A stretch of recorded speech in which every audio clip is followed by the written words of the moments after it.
dal leen ak jàmm ñu koy taxañ yéenekaay xëyandoo naka tàmbale ko L'As Quotidien mi dikkaat naka ci mafia boo xamante ni si moo lalu ci wàllum suukar bi L'As yéenekaay boobu nekk ne mafia boobu naka dañ koo dal dee organiser sax ndax fexe nañ bu suukar si dal dee manqué naka su ko defee nag li fi am as toq nag si suukar yéenekaay bi nee na daanu ko yokk bu askan ni si mën a jotee loole moo tax naka ñi si bëri ñoo ngi siy dufal seeni poste jamono joojee moom état bu Sénégal moo ngi si patt pataaral waxul nag askan wi naka ñoo si loru nag si jamono ji nga xamante ni si koor gaa ngi ci ak askan ni ñu jëfandikoo suukar yéenekaay bi nag daanaka nag booy xool pexe benn amagul nag ci mbir boobu nga xamante ni moo teree ne la askan wi yéenekaay bi dikkaat na ci leneen te moo di wàllum tàggat yaram Aliou Cissé ak match ak tey gi nga xamante ni si daanaka nag nee na ñoo ngi jëm ci ab match bu nar a compliqué ba tey ci biir yéenekaay bi naka dikk na si arrestation docteur Babacar Niang bi nga xamante ni si moo nekk ca suma assistance les blouses blanches maanaam ay naataangoom nag jóg nañ ngir jàppal ko tànk yéenekaay bi di Sud Quotidien dikkaat ci leen moo di mortal combat bi nga xamante ni moo dox ci diggante opposition bi ak seen ñooñ le pouvoir nag moo ngay gën a dooleel nag li nga xamante ni si moo di loxoom ak rouleau compresseur bi nag vague d'arrestation yi militant passif nag ak activisme loolee moom nag yéenekaay bi ne moo ngay gën di wéy nag yéenekaay bi nag leneen moo xamante ni moo ngi wéy ci xolu askan wi nag moo di élèves yi ak jàngale mi nag yéenekaay bi ne école bi mu ngi sous pression ndax si jamono ji nag bëri na ay jafe-jafe ndax ñu bëri ci ay élèves jàpp nañ leen ak i enseignants yoo xamante ni ñoo ngi leen di xarpal yéenekaay bi ne boo moytu na école bi mun na jaxasoo saa su ne le quotidien yéenekaay dikkaat ci manifestation 16 mars yi ak détention sans mandat yi nga xamante ni yéenekaay bi moom la xëy fësal si xëtam bu njëkk Cheikh Oumar Diagne Abdou Karim Xurum Xaq nag maire ba Kër Massar nag sud ñoom si jamono jëjee nag fanaan nañ seen gudd gu njëkk ci kaso gi retour de parquet pour El Hadji Malick Ndiaye bi nga xamante ni Pastef la bokk plein régime nag pour les juges d'instruction yéenekaay bi ne fi mu toll nii nag daanaka mbir mi cin buy baax la fépp a tàng enquête yéenekaay jikaat ci nervi yi nga xamante ni jamono ji ñu ngi sur le grill yéenekaay bi ne mel nag kuy enquêté ñi nga xamante ñoo jot a ñàkk seen bakkan gannaaw mbiru Ousmane Sonko Adji Sarr ba mu éclaté ak léegi yéenekaay bi xëy dubbeeku ni ne 14 nag plus 4 plus 2 loolu lépp boo ko boolee ñaar fukki doomi aadama ak benn yoo xamante ñàkk nañ seen bakkan ba mu commencé ak léegi Les Échos yéenekaay dikkaat ci grosse révélation yi nga xamante ni ci docteur Babacar Niang xëy na koo def yéenekaay bëri xëy na ci àddu la mu xamle rek moo di suma assistance boobee nag amul lenn loo xamante ni jot na koo diagnostiqué nag ci Sonko waaye itam pose benn acte médical jëmale ci leader bu Pastef boobee bu ñu sukkandikoo ci leader bu Pastef nag amul lenn loo xamante ni si ñoom jël nañ ko en charge par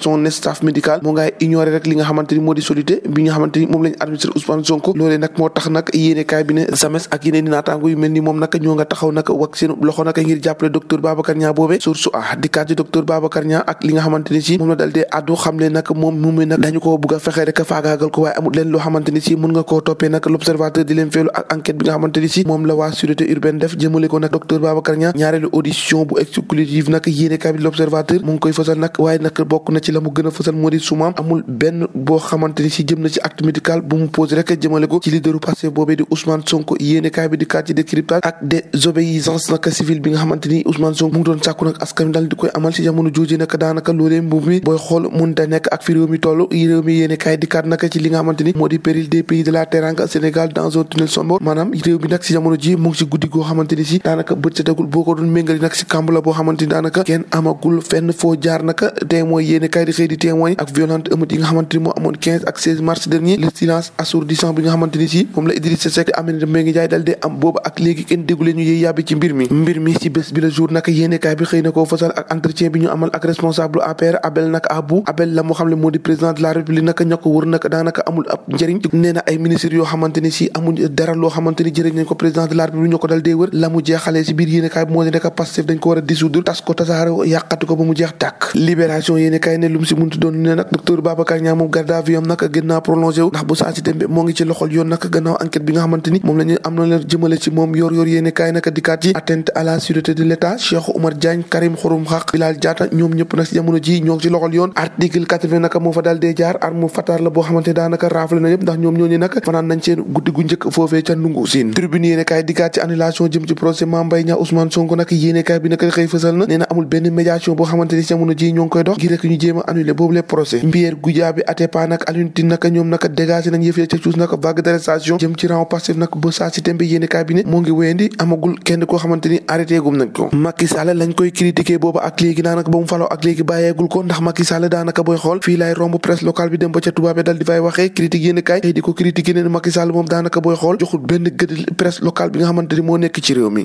ngeen am seen fulay bopp le mandat yéenekaay ne loo munti wax yi tamit am na ñoo xamante ni daanaka ñoo ngi bayal Macky Sall waaram ndax si jamono ji Macky Sall moo ngay vanté wu nag ci li nga xamante ni moo di bilan maanaam liggéey bi nga xamante ni si jot na ko def ci réew mi nag Macky Sall nag moo ngi koy wanewu waaye itam di ko ndamoo wax ci tàggat yaram ak stade yéenekaay wax nag ci match bi nga xamante ni moo dox ci diggante Sénégal ak Mozambique niki tey jile loolu nag ñaal éliminatoire CAN 2024 foofee ca Côte d'Ivoire yéenekaay bi Sénégal nag match bi bu ko gañee daanaka benn tànkam mu nga ca qualification ba foofee nag ca Côte d'Ivoire ngir teewaat li nga xamante ni moo di Coupe d'Afrique boobee match boobee nag niki tey jii lay am foofee ca stade Abdoulaye Wade bu Diamniadio Gaynde Njaay Mbara wàcc ñoo ko déggandoo jàngeen jëf ba ëllëg